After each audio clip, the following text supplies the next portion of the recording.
Big boss Malayalam season 6ന്റെ ഒരു റീലോഞ്ചിങ് ആണ് 5ാമത്തെ ആഴ്ച നമ്മൾ കാണാൻ പോകുന്നത്. 5 പേര് വൈൽഡ് കാർഡ് എൻട്രീസ് ആയിട്ട് കയറുമെന്നൊരു അപ്ഡേറ്റ് ആണ് കിട്ടുന്നത്. അതവിടെ നിൽക്കട്ടെ.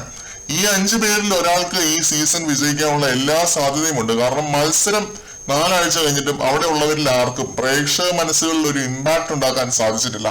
അതറിയണം എന്നുണ്ടെങ്കിൽ നമ്മുടെ ഓഡിയൻസിന്റെ പൾസ് അറിയണം. ഒരു റീക്യാപ്പ് അനിവാര്യമാണ്. കാരണം 6 സീസൺസ് പിന്നിട്ട് കഴിഞ്ഞു. ബിഗ് ബോസ് മലയാളത്തിന്റെ ഒരു ചരിത്രം നമുക്ക് ആദ്യം ഒന്ന് പരിശോധിച്ച് നോക്കാം.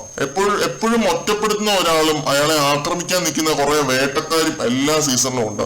അത് ഈ ഒരു കോമൺ നരേറ്റീവിന്റെ ഭാഗമാണ്. സീസൺ 1ഉം സീസൺ 3 ഞാൻ ഇതിൽ ഉൾപ്പെടുത്തുന്നില്ല. കാരണം രണ്ടിലും ഈ ഒരു വേട്ടക്കാരനും ഒറ്റയാൻ എന്നൊരു നരേറ്റീവ് ഇല്ലായിരുന്നു. എല്ലാവരും ആളാം പ്രതി സ്കോർ ചെയ്ത വളരെ മികച്ച സീസണുകളാണ് സീസൺ 1 ആൻഡ് സീസൺ 3. സീസൺ 2ലേക്ക് വരാം. സീസൺ 2 ഒറ്റയാനായിട്ട് നിന്ന ഒരാളാണ് ഡോക്ടർ രജിത് കുമാർ. ഓപ്പോസിറ്റ് നിന്ന് പുള്ളിയെ ടാർഗറ്റ് ചെയ്ത് ഒത്തുകളി കളിച്ചവരാണ് ആര്യ ബിഡായി, പിന്നെ മഞ്ജു സുനിച്ചൻ, അതേപോലെ ഫുക്രി, പിന്നെ ഷാജി, അതേപോലെ തന്നെ നമ്മുടെ വീണ നായർ. അങ്ങനെ ഒട്ടുമിക്ക എല്ലാവരും രജിത് സാറിനെതിരായിട്ട് കളിച്ചിരുന്നു. ആ ഒരു സീസണിൽ രജിത് സാറിനെതിരെ ക്രൂരതകൾ കാണിച്ചിരുന്നു. അങ്ങനെ ഒടുക്കം രജിത് സാർ പുറത്തായി. ആ ഒരു സീസണിൽ വിന്നറൊന്നും ഇല്ലാതെ അവസാനിച്ചു.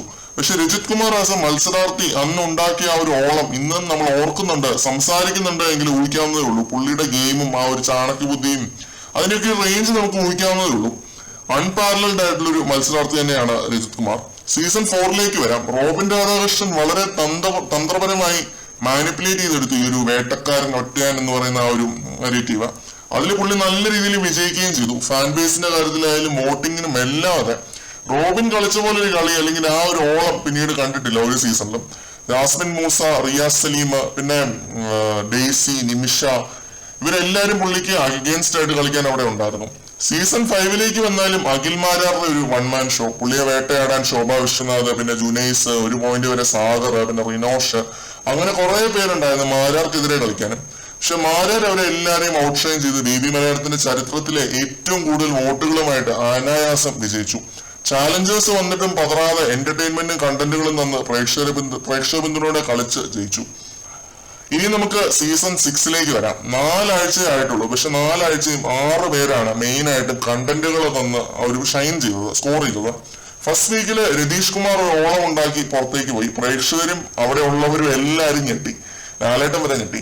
സെക്കൻഡ് വീക്കില് അസി റോക്കിയുടെ ഒരു മാരക ഗെയിം കാണാൻ സാധിച്ചു. പക്ഷെ തേർഡ് വീക്കിന്റെ തുടക്കത്തിൽ ഫിസിക്കൽ അസോൾട്ട് നടത്തി പുറത്തേക്ക് പോയി. ആങ്കർ ഇഷ്യൂസ് ഉള്ള ഒരു കണ്ടസ്റ്റന്റ് ആയിരുന്നു. തേർഡ് വീക്കിൽ ഏറ്റവും അധികം ലെവലപ്പ് ആവും എന്ന് വിചാരിച്ച സിജോയും കൂട്ടിയാണ് റോക്കി പുറത്തു പോയത്. തേർഡ് വീക്കില് ജിൻഡോയുടെ ഗെയിം പ്ലാനിങ് ഏറെ ശ്രദ്ധ പിടിച്ചു കിട്ടി. നല്ല രീതിയിൽ ജിൻഡോ പ്രേക്ഷക പിന്തുണ ഉണ്ടാക്കിയെടുത്തു. പിന്നെ നെഗറ്റീവ് ആണെങ്കിലും പോസിറ്റീവ് ആണെങ്കിലും ചർച്ചകളിൽ ആക്റ്റീവായി നിൽക്കാൻ ജാസ്മിനും ഒരു പരിധിവരെ ഗബ്രിക്കും സാധിച്ചിട്ടുണ്ട്. ഇവരാണ് ഞാൻ പറഞ്ഞ 6 പേര്. അതിൽ നിന്നും 3 പേര് ഓൾറെഡി പുറത്തായി കഴിഞ്ഞു. 3 പേര് മാത്രമേ അവിടെ ഉള്ളൂ. സ്ട്രോങ് ആണെന്ന് തോന്നുന്ന അല്ലെങ്കിൽ ചർച്ചകൾ ഉണ്ടാക്കിയ 3 പേര്.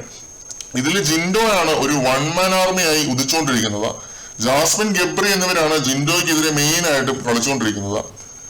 ഈ സീസണ് ഒട്ടേറെ സവിശേഷതകളുണ്ട്. അതുകൊണ്ട് തന്നെ ഈ നമ്മളിൽ പലരും ഈ ഒരു വേട്ടക്കാരൻ ഒറ്റയാൻ എന്ന് പറയുന്ന ഈ ഒരു ക്ലീഷേ നരേറ്റീവ് പൊളിയണം എന്ന് ആഗ്രഹിച്ചിട്ടുണ്ടായിരുന്നു. ഞാൻ പേഴ്സണലി ഒത്തിരി ആഗ്രഹിച്ചിട്ടുണ്ടായിരുന്നു.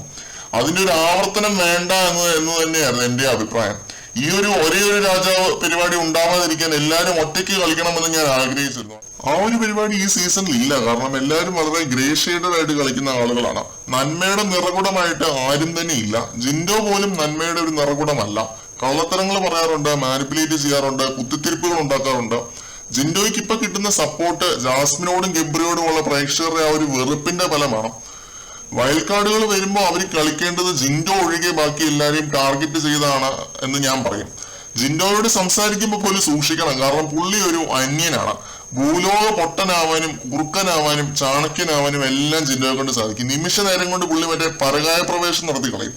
വൈൽഡ് കാർഡുകൾ ആദ്യം തന്നെ പൊളിച്ചെടുക്കാൻ ശ്രമിക്കേണ്ടത് ഈ കോംബോകളെയാണ് ആദ്യം ടാർഗറ്റ് ചെയ്യേണ്ടത്. അത് തന്നെ ആദ്യം ജാസ്മിൻ, ഗബ്രി, പിന്നെ അർജുൻ, ശ്രീതു, അത് കഴിഞ്ഞ് അൻസിബ, ഋഷി, അതേപോലെ ഋഷി അർജുൻ, അതേപോലെ നമ്മുടെ അർജുൻ, റസ്മിൻ, യമുന, ശ്രീരേഖ എന്നിവരുടെ പല അപ്രോച്ചുകളും ഇരട്ടത്താപ്പുകളും എല്ലാം ഇവരെ പൊളിച്ചെടുക്കണം. ഇത് കഴിഞ്ഞാണ് ലേഡീസ് ഹോസ്റ്റലായിട്ടുള്ള നെസ്റ്റിലേക്ക് അവര് കടക്കേണ്ടത്. പൊളിച്ചെടുക്കണം 4 എണ്ണത്തിനെയും. പിന്നെ പരമാവധി ഒമർ ലുല്ലു, അനു ജോസഫ് ഇവരെ ഒന്നും മാതൃകയാക്കാൻ ശ്രമിക്കാതിരിക്കുക. അതേപോലെ തന്നെ റിയാസ് സലീമിനെയും ഡേഞ്ചർ ഫിറോസിനെയും ഒന്നും മാതൃകയാക്കാൻ ശ്രമിക്കാതിരിക്കുക. കാരണം ആ രീതിയിലുള്ള ഒരു ഒഫൻസ് ഗെയിമിനും ഈ സീസണിൽ വലിയ പ്രേക്ഷക പിന്തുണ ഉണ്ടാവാൻ സ്കോപ്പ് ഇല്ല. ജിൻഡോയ്ക്ക് ഡിഫൻസ് ആയിട്ട് കളിക്കാനും ഞാൻ പറയില്ല, കാരണം കുറച്ച് ബുദ്ധിമുട്ടിയാലും പുള്ളിയുടെ ഗെയിമിനെ എക്സ്പോസ് ചെയ്യാൻ പറ്റും. അത്ര വെടിപ്പായിട്ടുള്ള ഒരു കളിയല്ല അങ്ങേര് കളിച്ചു വരുന്നത്, അതാണ് ഞാൻ അങ്ങനെ പറഞ്ഞത്. പിന്നെ പരമാവധി എന്റർടൈൻമെന്റ് പ്രേക്ഷകർക്ക് തരാൻ ശ്രമിക്കുക. എന്റർടൈൻമെന്റ് തന്നാൽ പ്രേക്ഷകർ സപ്പോർട്ട് ചെയ്യും. തമിഴില് ഈ കഴിഞ്ഞ സീസണിൽ ജയിച്ചത് ഒരു വൈൽഡ് കാർഡാണ്, അതുകൊണ്ട് അങ്ങനെയുള്ള ഒരു റൂളൊന്നുമില്ല. മലയാളത്തിലും ഒരു വൈൽഡ് കാർഡ് ജയിച്ചു കാണാൻ നല്ല ആഗ്രഹമുണ്ട്.